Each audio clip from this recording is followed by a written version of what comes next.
Hello guys, अस्सलाम वालेकुम। Welcome to my new blog. और जिन जिन लोगों ने हमें सब्सक्राइब किया उनका शुक्रिया। और यहाँ पर हमारे सुबह का वक्त है, तो यहाँ पर मैं आलमंड जो मैंने रात में भिगो के रखे थे अच्छी तरह से, तो हमें इसे छील कर खा लेना है।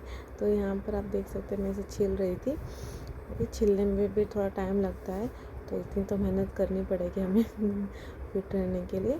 तो यहाँ पर मैं आलमंड्स को छील रही हूँ और इसके बाद ही हमारी जो भी मॉर्निंग की रूटीन्स होने वाली है, जो नाश्ता वगैरह है, खाने की तैयारी है, जो भी हमें करना है ये हम करने वाले हैं। तो यहाँ पर कुछ मेरे हस्बैंड को देने वाली हूँ, कुछ मैं खाने वाली, जैसे कि आपने पिछली वीडियो में देखा होगा कि हम दोनों के लिए भिगो कर रख रही थी। आलमंड्स खाने के बहुत ज़्यादा फ़ायदे हैं, स्किन के लिए, बालों के लिए, दिमाग के लिए, सबके लिए अच्छी है, बॉडी के लिए मेन तो अच्छी ही चीज़ है।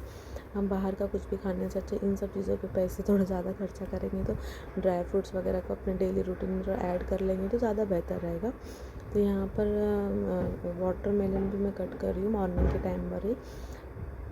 मॉर्निंग जो मेरे हस्बैंड ने लेकर आए थे, तो हम यहाँ पर वाटरमेलन थोड़ा सा खाने वाले, क्योंकि उनको बहुत दिनों से वाटरमेलन खाने की क्रेविंग हो रही थी। तो हमें मार्केट से ये वाला तो बहुत ही अच्छा ये था। इस पर हमने आमचूर पाउडर जो रहता है अपना, चाट मसाला या आमचूर पाउडर, दोनों का फ्लेवर तो मुझे सेम ही लगता है, बट थोड़ा सा डिफरेंस होता है दोनों में, लेकिन ऑलमोस्ट सेम ही होता है। यहाँ पर हमें चाट मसाला डालकर इस पर खाने वाले हैं और ये बहुत ही ज़्यादा मीठा था, तो आप देख सकते हैं। तो इसका ये अभी तो थोड़ा गर्मी का टाइम भी चल रहा है, तो वाटरमेलन खाने से ज़रा बॉडी में भी पानी का जो रहता है, ह्यूमिडिटी वगैरह भी थोड़ा सा कंट्रोल में होता है। तो आपको जितना हो सके उतना पानी ऐड करना है अपने डेली लाइफ में। हो सके तो 3 से 4 लीटर पानी आप डेली पिया कीजिए। अगर वेट लूज़ करना है आपको, तो आपको अपनी डाइट पर पानी तो बहुत ज़रूरत है। अगर आप एक्सरसाइज नहीं भी करते हो, अगर आप पानी ज़्यादा पीते हो, तो उससे भी आपका वेट लूज़ करने में आपको बहुत ज़्यादा हेल्पफुल रहेगा। तो कोशिश कीजिए कि एटलीस्ट अपने डेली रूटीन में फ्रूट्स और वेजिटेबल्स है, अपने चिकन है, तो वो सब चीज़, ऐसी सब चीज़ें आप ज़रूर ऐड कीजिए, जिससे आपको बहुत ज़्यादा फ़ायदा मिलेगा। क्योंकि यही सब चीज़ों से ही वेट लूज़ ज़्यादा जल्दी होता है। तो आपको सब हेल्दी डाइट रखना है, कुछ भी नहीं खाना है, बाहर का तो बिल्कुल नहीं खाना है। तो यहाँ पर मैंने कट करके उसे फ्रिज में रख दिया था। और यहाँ पर हम साबूदाने की खिचड़ी नाश्ते में खाने वाले हैं आज। आप देख सकते हैं जो मेरी मदर इन लॉ ने बनाए थे, जो बहुत ही टेस्टी था। तो यही सब नाश्ता था आज पराठा नहीं था, क्योंकि संडे के दिन हम पराठा नहीं खाते, हम ऐसा कुछ बाहर का ही खाते हैं ज़्यादातर। और ऐसा कभी बीच में भी कुछ ऐसा रहा तो हम बनाकर इसी तरह से खा लेते हैं। यहाँ पर मेरे फादर इन लॉ ने हमारे लेकर यहाँ पर उन्होंने भी वाटरमेलन लेकर आ गए थे, तो मैंने सोचा आपसे ये भी शेयर कर दूँ। और यहाँ पर हमारे घर में मीठा बहुत ज़्यादा खाते हैं, तो माशाल्लाह से तो हमारे घर तो कुछ ना कुछ मीठा रहता ही है। और यह पहले मुझे इतनी क्रेविंग नहीं होती थी, अभी तो मुझे भी मीठा खाने की आदत हो गई है। तो ये जलेबी थी जो बहुत ही अच्छी थी, गरम गरम जलेबी लेकर आए थे वो। तो हम यहाँ पर जलेबी है, वो टमाटर है, और वो वाटरमेलन थे। यहाँ पर मैं चाय पी रही हूँ सुबह के टाइम, नाश्ता करने के बाद थोड़ी तो चाय पीना चाहिए सुबह को। जिनको चाय पीने की आदत होती है, मुझे इतनी चाय पीने की तो आदत है ही नहीं, मैं मॉर्निंग में ही पीती हूँ, शाम में मुझे चाय नहीं, मैं नहीं पीती हूँ चाय। अगर कुछ ऐसा टोस्ट खारी वगैरह ऐसा कुछ खाना रहता है तो ही मैं पीती हूँ, लेकिन मॉर्निंग में तो कंपलसरी थोड़ी तो चाय चाहिए ही। तो यहाँ पर मैं चाय पी रही थी, अपने विंडो में बैठकर अच्छे से थोड़ा नज़ारे कर रही थी। और फिर चाय पीते पीते थोड़ा सा अच्छा भी लगता है, थोड़ा माइंड फ्रेश होता है, तो आगे के काम करने में थोड़ा ईजी हो जाता है। चाय पीने के बाद थोड़ा फ्रेशनेस लगता है, नहीं तो मॉर्निंग का टाइम थोड़ा डल सा लगता है। तो 1 कप तो चाय पीना ही चाहिए। 1 कप तो काफ़ी बड़ा है, इतना बड़ा कप तो नहीं पी सकते, इसका हाफ़ ही ठीक है। यहाँ पर मैं सैंडविच बना रही थी, तो इसमें हमें कोतमीर, पुदीना, लहसुन और ज़ीरा सबको अच्छी तरह से, नमक उसको डालकर, हमें हरी मिर्ची सब डालकर हमें अच्छी तरह से मिक्सी में ग्राइंड कर लेना है। ग्राइंड करने के बाद आप देख सकते हैं इस तरह से हरी चटनी बन जाएगी। और ये जो सैंडविच मैं आपको बताने जा रही थी, ये बहुत ही ईजी और बहुत अच्छी सैंडविच बनती है। जो मैंने तो फर्स्ट टाइम ट्राई करी हूँ, और ये मेरी सिस्टर इन लॉ ने मुझे बताया था इस तरह से ट्राई करने के लिए, तो हमने यही बनाया था और बहुत अच्छा ही बनकर निकला था रिज़ल्ट इसका। तो यहाँ पर हमारे चीज़ के देख सकते हैं इतनी सारी चीज़ रखा हुआ था। मोज़रेला चीज़ भी का ही मैंने बनाई थी बीच में, इसमें इसी में ऐड करके आप देख सकते हैं। यहाँ पर मैंने कुकुम्बर, ओनियन, टोमेटो, यहाँ पर हमें ओनियन, टोमेटो, कैप्सिकम, कुकुम्बर और अपना ये सबको अच्छी तरह से चॉप कर लेना है, बारीक चॉप। जो मैंने चॉपर मशीन से की हूँ ये वाला चॉप, तो बहुत ही इजी हो गया, क्योंकि बड़े बड़े स्लाइस करने से बेहतर है, तो क्योंकि स्लाइस करने के बाद ना स्लाइस पूरे बाहर निकल जाते हैं। तो ये आइडिया तो मुझे बेस्ट लगा, और अगले टाइम में मैं इसी तरह सैंडविच बनाने वाली था। आप लोग भी ज़रूर एक बार इसे ट्राई कीजिएगा, इंशाल्लाह आपको बहुत अच्छी लगेगी रेसिपी भी। देख सकते हैं मैंने इतना अच्छी तरह बारीक चॉप कर ली, यहाँ पे टोमेटो भी ऐड कर ली, और जो येलो वाले बाउल में है वो है आलू है। आलू को मैंने बॉईल करने के बाद उसमें हरी मिर्ची काट कर डाली थी, और काली मिरी और नमक, दैट्स इट। इसके अलावा कुछ नहीं डालना है हमें, सब यही एकदम सिंपल है। और यहाँ पे मायोनीज़ को मैं अच्छी तरह से, वेज मायोनीज़ है ये, तो मैंने इसको अच्छी तरह से डाल रही हूँ। तो हमारे पास हमको पाउच ही मतलब हमारे लोकल शॉप से हम पाउच ही हमने लिया था, तो ये घर में ऑलरेडी 2 पाउच थे, तो मैंने मेरे हस्बैंड से एक और पाउच मंगाई। तो यहाँ पर मुझे दो मतलब पूरा फुल नहीं थे, तो अपने हिसाब से आप जितना आपको लगेगा आप उतना डाल सकते हो। यहाँ पर आप देख सकते हैं मैं यहाँ पर ऐड कर रही हूँ पहले एक पाउच भी पूरा फुल नहीं था, वो ऑलरेडी थोड़ा सा मैंने इससे पहले भी यूज़ कर चुकी थी। तो ये वाला ऐड कर रही हूँ मैं इसे अच्छी तरह से।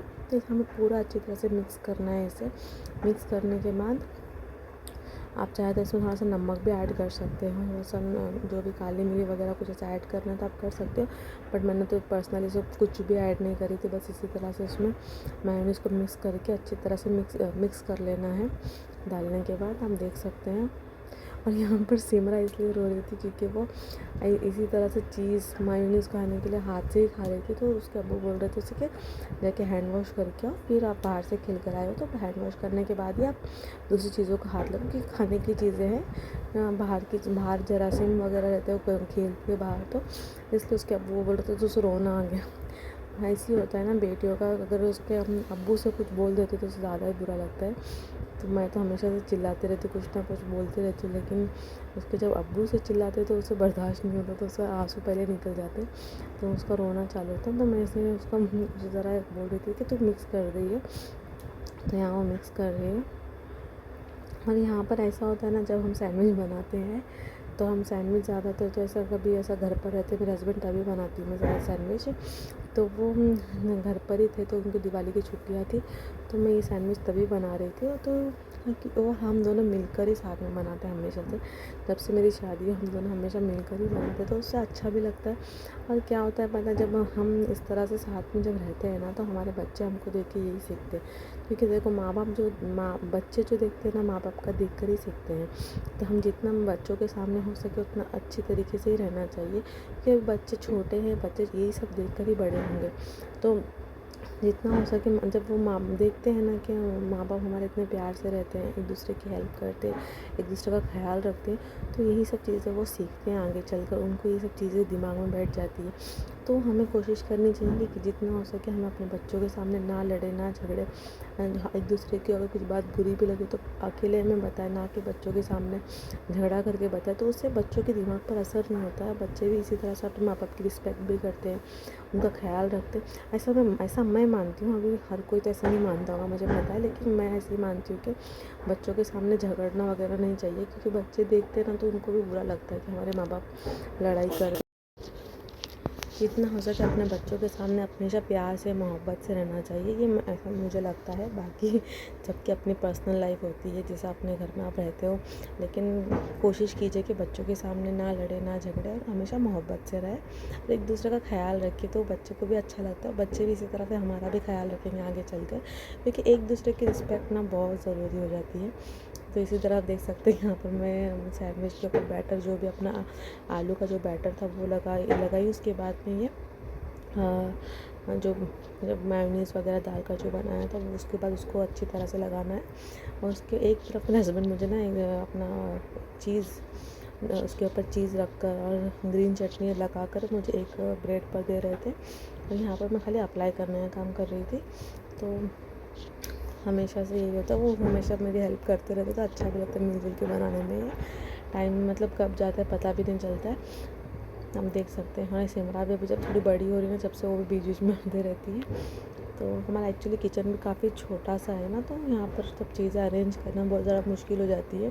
देख सकते हैं आप किचन टेबल बहुत ज़्यादा छोटा सा है, तो हमें मतलब उसी में सब कुछ रखना है, उसी में सब एडजस्ट करना है, तो काफ़ी दिक्कत हो रही थी। लेकिन सो के हमारे पास इतना होता है, किसी के पास तो कुछ भी नहीं होता। जैसी भी हालत में हो, जैसे भी रहो ना, हमें अपना अल्लाह का शुक्र हमेशा अदा करते रहना चाहिए कि अल्लाह ताला ने हमें एटलीस्ट ऐसी ज़िंदगी तो दी कि हम अपने अपनों के साथ हैं, हमारे बच्चे, हमारे जो भी चाहने वाले हैं, माँ बाप है, सब कुछ सही सलामत हमारे पास है। तो उसी तरह से हमें यही सोचते रहना चाहिए, क्योंकि लोगों को ना बहुत ज़्यादा शिकायतें होती है हर चीज़ से कि हमारे पास ये नहीं है। मुझे चटका लग गया था यहाँ पर लगाते डालते वक्त, कि शिकायतें रहती है कि हमारे पास ये नहीं है, वो नहीं है। तो हमें हमेशा खुशी मतलब हमें ना हमेशा जितना हो सके ना खुश रहना चाहिए, किसी भी हालत में, जिस हालत में भी अल्लाह ताला ने हमें रखा है, उस हालत में हमेशा शुक्र अदा करते रहना चाहिए। तो अल्लाह ताला हमेशा हमें देगा, उससे ज़्यादा ही देगा। अगर आप हमेशा नाराज़गी ज़ाहिर करेंगे कि हमारे पास ये नहीं है, वो नहीं है, इसकी लाइफ ज़्यादा अच्छी है, उसकी लाइफ ऐसी है, तो हम कभी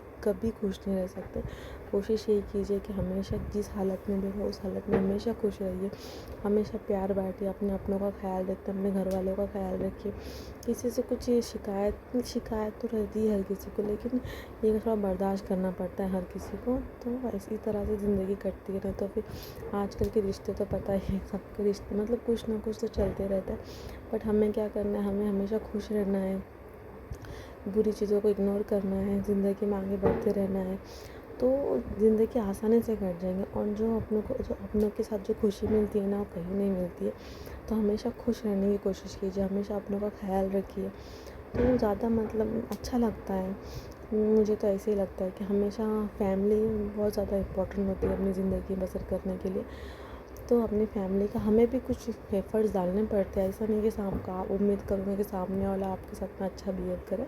हमें भी कोशिश करनी चाहिए कि हम खुद सामने वाले का पहले इस तरह से ख्याल रखें कि सामने वाले को एहसास हो। और ये जो लाइटिंग आप देख रहे हो ना, ये हमारे मतलब बाहर के पैसेज में जो एरिया रहता है, वहाँ की विंडो से मैंने शूट की। मुझे इतनी खूबसूरत लग रहा था। ये दिवाली का डेकोरेशन में था, जो रोड पर इस तरह से किया गया था, बहुत ही खूबसूरत लग रहा था। तो मैंने आपसे ये भी शेयर कर लूँ, और थोड़ी सी बातें भी हो जाएगी, इसलिए मैं रिकॉर्ड कर रही हूँ। तो आप इसी तरह से अपनों के साथ में रहिए, खुश रहिए, जहाँ भी रहिए, बस अपना ख्याल रखिए, हमेशा प्यार करते रहिए अपने आसपास के लोगों से। इसी तरह से ज़िंदगी कटेगी। अगर शिकायतें करते रहोगे तो ज़िंदगी बस शिकायतें ही रहेगी। तो इस कोशिश कीजिए कि शिकायतें कम कीजिए और अपनों का ख्याल रखिए। अगर इंसान को आदत हो जाए ना शिकायत करने की, तो वो कभी खुश नहीं रहता। वो हर हाल में, हर चीज़ में, हर वक्त अगर वो खुश भी होगा तो वो शिकायतें करते रहेगा कि मेरे पास ये नहीं है, मेरे पास वो नहीं है। तो जितना हो सके शिकायतें कम कीजिए। बाकी आप लोग की ज़िंदगी आप अपने हिसाब से, इंसान बेहतर जानता है अपनी ज़िंदगी को किस तरह से हैंडल कर सके। तो यहाँ पर आप लाइटिंग देख सकते हैं, कितना कलरफुल लाइटिंग से ना, मुझे बहुत ही खूबसूरत लग रहा था ये। तो यहाँ पर और यहाँ इसकी लाइटिंग की रोशनी भी इतना नीचे से, हमारा घर काफ़ी ऊपर है, तो इतनी मतलब आ रही थी ना ऊपर की तरफ रोशनी, तो इतना अच्छा लग रहा था ये मंज़र। लाइटिंग दिवाली के टाइम ना अलग ही मतलब दिवाली के घर में वक्त जो रौनक है बनाया सबकी। जाता है ना, मिठाई, लड्डू, बेसन के लड्डू, शंकरपाले, जो मतलब अच्छा लगता है, चूड़ा, तो वो सारी चीज़ें ना खाने में बहुत ज़्यादा टेस्टी होती है। तो मुझे यही सब चीज़ें ज़्यादा अच्छी लगती है। ये लाइटिंग इतनी खूबसूरत लग रही थी ना, तो देख सकते हैं आप कितना खूबसूरत मंज़र है ये। और इसी तरह से आप मेरे चैनल को लाइक कीजिए, शेयर कीजिए, सब्सक्राइब ज़रूर कीजिएगा। और जो भी कमेंट वगैरह रहेगी आप मुझे कमेंट भी ज़रूर कीजिएगा, क्योंकि एटलीस्ट मुझे पता चल सके कि आप लोगों को किस तरह की वीडियोस चाहिए। अब मेरी जर्नी का जस्ट स्टार्ट है ये, तो मुझे भी थोड़ा सा मतलब समझ में आ रहा है कि किस तरह की वीडियोस अपलोड करना है। तो शूट भी मैं थोड़ा थोड़ा करने की कोशिश करती हूँ, जितना मुझसे बन पड़ता है मैं कोशिश करती हूँ। लेकिन प्लीज़ मेरे चैनल को लाइक, शेयर, सब्सक्राइब ज़रूर कीजिए, जिससे मुझे मोटिवेशन मिलेगा, जिससे मैं और ज़्यादा वीडियो बना सकती हूँ। क्योंकि वीडियोस बनाना आसान काम नहीं है, क्योंकि मुझे पहले लगता था, बट अब ऐसा नहीं है। Please like, share and subscribe to my channel. Thank you. दुआ